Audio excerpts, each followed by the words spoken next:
नमस्कार, मी विनीत सर स्वागत करतो आपल्या सर्वांच्या YouTube चॅनलवर। तर बघा रे विद्यार्थी मित्रांनो, जर तुम्ही डिप्लोमाला असाल, इंजिनिअरिंगला असाल, फार्मसीला असाल किंवा 10वी नंतर कोणतेही शिक्षण घेत असाल तर तुम्हाला भरावा लागतो महाडीबीटीचा स्कॉलरशिप फॉर्म। आणि हो, हा फॉर्म भरताना नेमकं तुमच्यासाठी योग्य स्कीम कोणती आहे, योग्य ते डिपार्टमेंट कोणतं आहे हे जर तुम्हाला ओळखून घ्यायचं असेल, कारण बघा विद्यार्थी मित्रांनो, तुम्ही जर बघशाल, जर मी महाडीबीटीच्या ऑफिशियल वेबसाईटवर आलो आणि या ठिकाणी मी या ऑल स्कीमवर गेलो आणि डिपार्टमेंट बघितले तर डिपार्टमेंट भरपूर सारे आहे। त्यानंतर स्कीम जर बघितल्या तर स्कीम सुद्धा भरपूर सारे आहे। मग या स्कीम पैकी मी कोणती स्कीम निवडावी, तर इथे तर भरपूर साऱ्या स्कीम आहे, या ठिकाणी तर भरपूर सारे डिपार्टमेंट वगैरे आहे, बरोबर ना। चला असो, मग डिपार्टमेंट कोणतं निवडावं, स्कीम कोणती निवडावी, मग यामध्ये जर सिलेक्ट करताना चूक झाली तर तुमचं स्कॉलरशिपचा फॉर्म हा अप्रूव्ह होत नाही आणि तुम्हाला ओपन कॅटेगरीची फीस भरावी लागते, बरोबर आहे।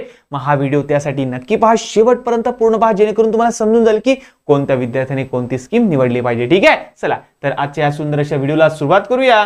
तर बघा विद्यार्थी मित्रांनो, तुम्ही कोणत्याही कॅटेगरीचे असाल तर मग हे कसं काय समजतं की डिपार्टमेंट कोणतं आहे, तर त्यासाठी एक सुंदर असा चार्ट आपण या ठिकाणी बनवलेला आहे। ठीक आहे, चला हा चार्ट वगैरे तुम्हाला भरपूर ठिकाणी मिळून जाईल। तर बघा विद्यार्थी मित्रांनो, बघा तर छान छान सुंदर सुंदर डिपार्टमेंट जर तुम्ही ऐका जर तुम्ही व्हीजेएनटी, ओबीसी, एसबीसी बरोबर आहे या डिपार्टमेंटचे असाल, किंवा अजून एक डिपार्टमेंट याच्यात ऍड झालेला आहे एसईबीसी, ठीक आहे ना। चला असो, ते मराठा आरक्षण तुम्हाला सर्वांना माहिती असेल ना, त्या ठिकाणी म्हणजे व्हीजेएनटी, ओबीसी, एसबीसी किंवा एसईबीसी हे जे विद्यार्थी असाल, म्हणजे तुमच्यापैकी जर याच्यामधले काही विद्यार्थी असाल ना, तर या ठिकाणी दोन पॅरामीटर आहे, दोन तुमच्या कॅटेगरी वाटलेले आहे, बरोबर आहे। जर तुम्ही यापैकी असाल तर तुम्हाला निवडायचं आहे डिपार्टमेंट, डिपार्टमेंटचं नाव कोणतं निवडशान, VJNT, OBC and SBC welfare department ही स्कॉलरशिप तुम्हाला निवडायची आहे, हे डिपार्टमेंट तुम्हाला निवडायचं आहे। म्हणजे बघा या ठिकाणी जर तुम्ही बघायला गेले ना, तर बघा OBC, SCBC, VJNT and SBC welfare department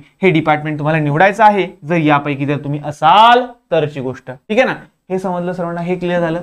चला त्यानंतर मग स्कीम कोणती निवडायची, इथे तर भरपूर साऱ्या स्कीम आहे, बरोबर आहे। मग स्कीम कोणती निवडायची, तर यासाठी बघा, जर तुमच्या पालकांचं उत्पन्न म्हणजे तुमच्या वडिलांचं उत्पन्न म्हणजे इन्कम सर्टिफिकेटवर जे इन्कम असतं ना आपलं, ते इन्कम जर 1.5 म्हणजे 1.5 लाखापेक्षा कमी असेल ना, 1.5 लाख पेक्षा कमी असेल ना, तर तुम्ही इलिजिबल होतात post matric scholarship to OBC असाल तर बघा post matric scholarship to OBC student, जर तुम्ही व्हीजेएनटी असाल तर post matric scholarship for VJNT student, जर तुम्ही एसबीसी असाल तर post matric scholarship for SBC student. म्हणजे बघा, जर तुमच्या पालकांचं उत्पन्न 1.5 लाखांपेक्षा कमी असेल ना, तर तुम्हाला निवडायचे आहे पोस्ट मॅट्रिक स्कॉलरशिप टू असे स्टुडंट, हे तुम्हाला निवडायचं बेटा। डन, हे समजलं का।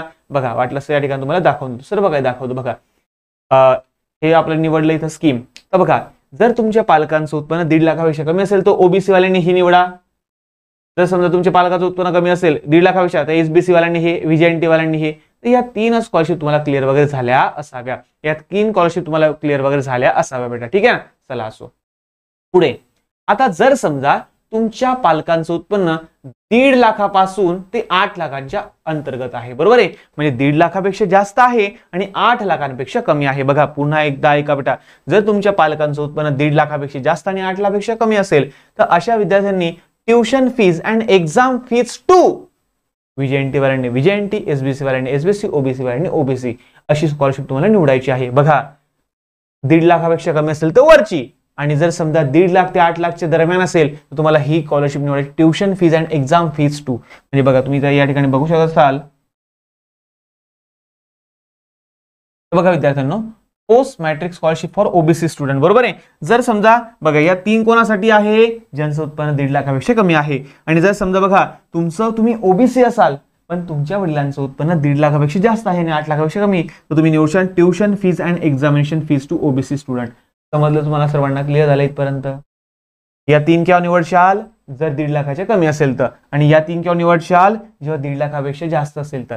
समजलं बाळांनो तुम्हाला। चला हा पहिला पॅरामीटर तुम्हाला क्लिअर झाला असेल की या कॅटेगरीच्या विद्यार्थ्यांनी कोणती डिपार्टमेंटनी कोणती स्कॉलरशिप निवडायची आहे, ठीक आहे। चला पुढे, आता आपण बघू एसटी कॅटेगरी वाल्यांसाठी, कोणासाठी, एसटी वाल्यांसाठी, ठीक आहे ना। चला तर जे विद्यार्थी एसटी कॅटेगरी मध्ये असतील त्यांना सर्वात पहिले डिपार्टमेंट निवडायचं आहे ट्रायबल डेव्हलपमेंट डिपार्टमेंट। कोणतं निवडायचं, एसटी वाल्यांसाठी ट्रायबल डेव्हलपमेंट डिपार्टमेंट। आणि यामध्ये स्कीम कोणती निवडायची, तर ज्या विद्यार्थ्यांच्या पालकांचं उत्पन्न 2.5 लाखापेक्षा कमी असेल त्यांना निवडायची आहे post matric scholarship scheme government of India. 2.5 लाखापेक्षा कमी असणाऱ्या वाल्यांनीही. आणि 2.5 लाखापेक्षा जास्त जर समजा असेल तर डिपार्टमेंट तर सेम राहील, ट्रायबल डेव्हलपमेंट डिपार्टमेंट हे निवडायचं आहे. आणि तुम्हाला स्कॉलरशिप निवडायची बेटा व्होकेशनल एज्युकेशन फीस रिइम्बर्समेंट. ठीक आहे ना, ही तुम्हाला स्कीम निवडायची आहे आणि मग तुम्हाला अप्लाय करायचं आहे. बरोबर आहे. बघा तुम्ही या ठिकाणी बघू शकता, तुम्हाला दाखवून देतो. बघा जर तुम्ही एसटी कॅटेगरीतले असाल तर तुम्हाला निवडावं लागेल ट्रायबल डेव्हलपमेंट. आहे का इथे? हो सर आहे सर, ट्रायबल शेवटची.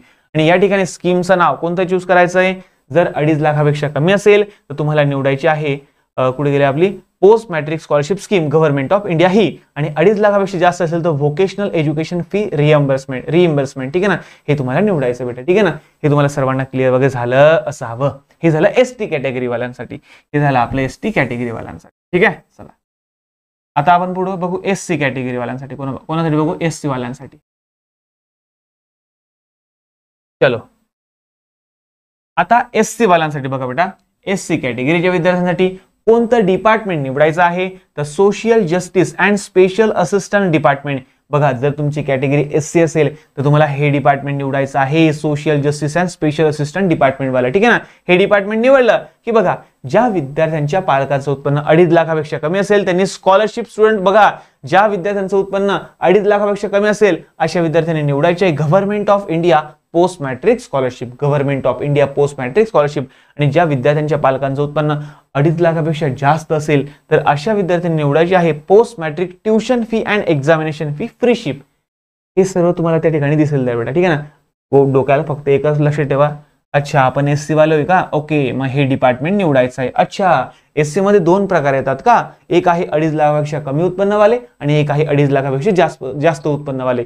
तर कमी वाल्यांनी ही निवडा, जास्त वाल्यांनी ही निवडा. किती सोपं आहे बेटा, जास्त डोक्याला ताण घ्यायचं नाही. ठीक आहे, चला त्यानंतर बघा जे विद्यार्थी ओपन कॅटेगरीमध्ये असतील, बरोबर आहे, जनरल कॅटेगरी बरोबर आहे, जे रिझर्व्ह नाही, ओपन कॅटेगरी वाले. तर बघा तुमच्यासाठी डिपार्टमेंट निवडायचं बेटा डायरेक्टरेट ऑफ टेक्निकल एज्युकेशन. बरोबर आहे, काय डायरेक्टरेट ऑफ टेक्निकल एज्युकेशन हे डिपार्टमेंट तुम्हाला निवडायचं आहे. आणि या डिपार्टमेंटमध्ये एकूण 2 स्कॉलरशिप आहे. बरोबर आहे, चला तर पहिले म्हणजे राजर्षी छत्रपती शाहू महाराज शिक्षण शुल्क शिष्यवृत्ती योजना EBC अप टू 8 लाख. म्हणजे ज्यांच्या पालकांचं उत्पन्न 8 लाखांपेक्षा कमी, ओपन असेल तरी सुद्धा चालेल, काही प्रॉब्लेम नाही, पण 8 लाखांपेक्षा कमी उत्पन्न पाहिजे असं असेल तर तुम्हाला यावर क्लिक करायचं आहे. बरोबर आहे. किंवा डॉक्टर जर तुम्ही समजा हॉस्टेलला वगैरे राहत असाल तर डॉक्टर पंजाबराव देशमुख वसतिगृह निर्वाह भत्ता योजना, ठीक आहे ना, DT, तर ही सुद्धा तुम्ही निवडू शकता. आता हे तुमचं कॉलेज तुम्हाला सांगेल की कोणत्या प्रकारची योजना वगैरे निवडायची, पण ही तुम्हाला निवडायची आहे जर तुम्ही 8 लाखांपेक्षा तुमच्या पालकांचं उत्पन्न कमी असेल तरची गोष्ट. बरोबर आहे,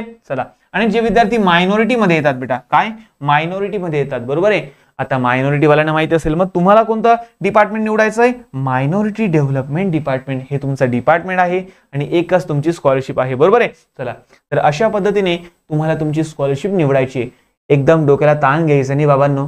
तुमची कॅटेगरी कोणती आहे? ST असेल, बघा मला सांगा तुमची कॅटेगरी कोणती आहे? ST का? अच्छा ST असेल त्याच्यात 2 भाग, जर तुम्ही SC असाल त्याच्यात 2 भाग. तर बघा आपली कॅटेगरी व्यवस्थित बघायची, प्रॉपर वगैरे सर्व काही व्यवस्थित करायचं.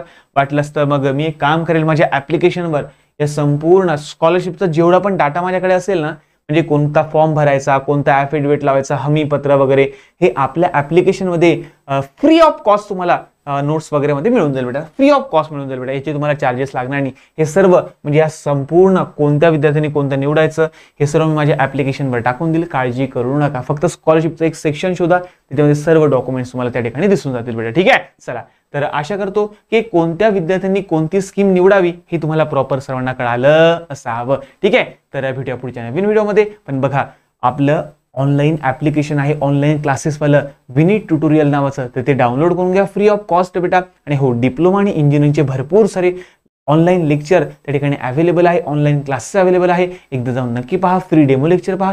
जर आमचं शिकवणं तुम्हाला खरंच आवडलं ना तरच परचेस करा, नाही तर करू नका. ठीक आहे, चला तर भेटूया पुढच्या नवीन व्हिडिओमध्ये. तोपर्यंत धन्यवाद.